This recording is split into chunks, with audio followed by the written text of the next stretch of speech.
us all to balance our work and our personal life, but add kids to the mix and the going gets really tough, especially for women.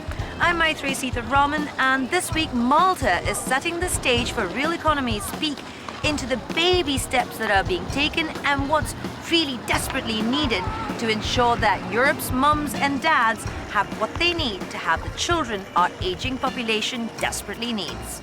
Fewer women across Europe work than men. Fewer than in Japan, the US or Switzerland. And that picture isn't likely to change even by 2038. But in different parts of Europe, the story varies. The gap widens once women have children. The younger the child, the less likely mothers stay in or join the labour market. And in some countries, the gap is as big as 30%. But the opposite holds true for European fathers.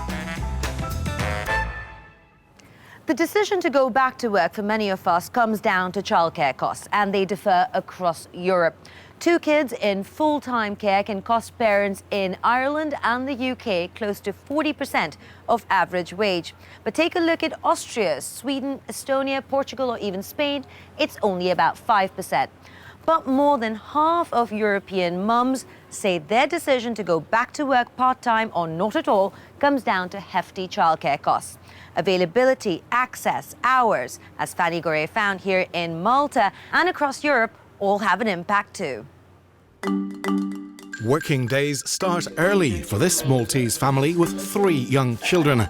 In the EU's smallest member state, 4 in 5 men are working, but only 1 in every 2 women is, like Marie. In 2014, Malta introduced free childcare for parents at work or in education, saving families about €10,000 over 3 years. I see there are a lot of advantages. For example, there's the fact that it's easier for the mom to say, look, I would like to go back to work if that's what she wants, to be able to do that, because obviously financially it's good. Projections show an increase of almost 7% of mothers returning or staying in work after maternity compared to 2013. It allowed me to continue working. And I went back to work with my second child after 4 months and after her after 6 months. I can work many more hours. It's a personal choice that I don't. I had my first child in Australia in 2011.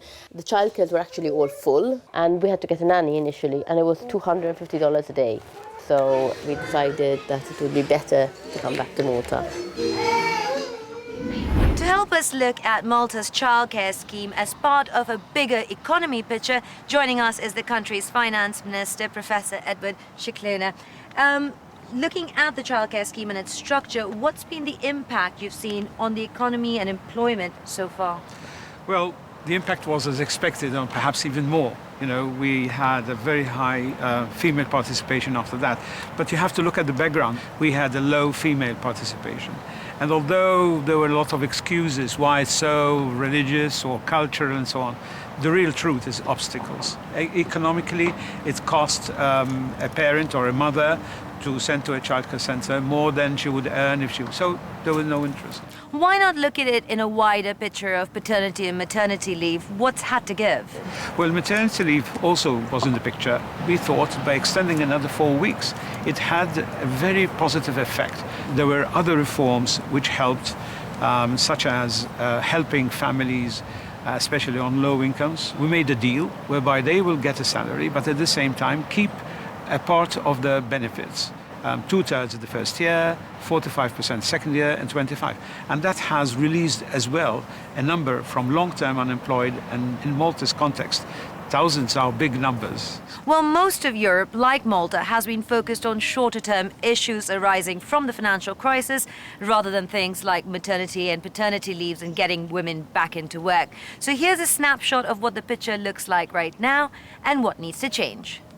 European law sets minimum leave for new parents. Maternity on average is 17.5 weeks.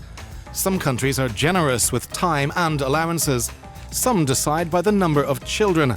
Others offer less time. Parental leave, which can be shared between parents, varies. But many dads don't use it, and only 10% take paternity leave when it's offered. Italian dads get 1 day, Maltese 2, and Slovenian fathers 90 days on almost full pay. But some fathers don't get any. Parents are entitled to a minimum of 4 months without pay in the private sector in Malta, showing the diversity of allowances and subsidies in Europe is wide. How do companies handle this?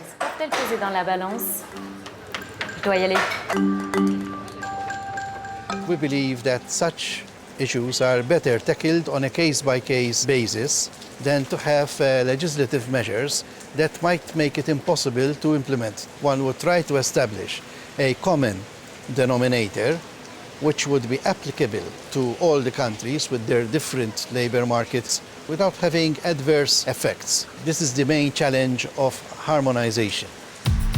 In Malta, women are considered to be the family's main carer. I think the fathers need to be better supported.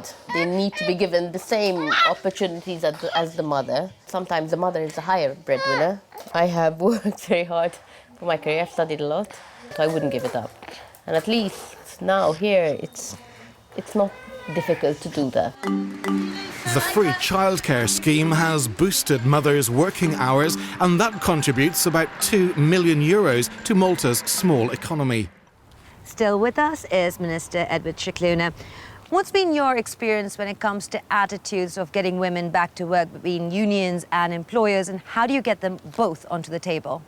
Well, when they are around the table and they see that's in the big picture, it's in the interest of all, they would. But as you see, you have to consult.